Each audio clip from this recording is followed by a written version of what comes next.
సమాజం సాంకేతికంగా తారస్థాయికి చేరింది. ప్రతి మనిషి ఉదయం నుంచి రాత్రి వరకు టెక్నాలజీతో ఆడుకుంటున్నాడు. కానీ రాత్రి ఇంటికి చేరాక ప్రతి మనిషికి తప్పనిసరిగా కావలసినది గుప్పెడన్నం. ఆ అన్నదాత మాత్రం ఎదగలేకపోతున్నాడు. పెళ్ళాం మెడలో పుస్తెలు కొదువు పెట్టకుండా, పొలం తాకట్టు పెట్టకుండా విత్తనాలు తెచ్చుకోలేడు. ఒకవేళ అవి తెచ్చుకున్నా అవి మొలవకనూ పోవచ్చు. పంట చేతికి రాకుండా గాలివాన బలి తీసుకుంటోంది.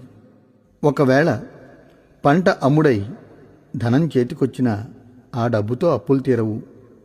ధర పెంచమంటే వినేవాడు లేడు. చివరికి ఈ కథ ఆత్మహత్యలతో అంతమవుతోంది. తిండి పెట్టే రైతుకి బ్రతుకే బరువైతే ఈ దేశం సుభిక్షంగా ఎలా ఉంటుంది? రైతన్నా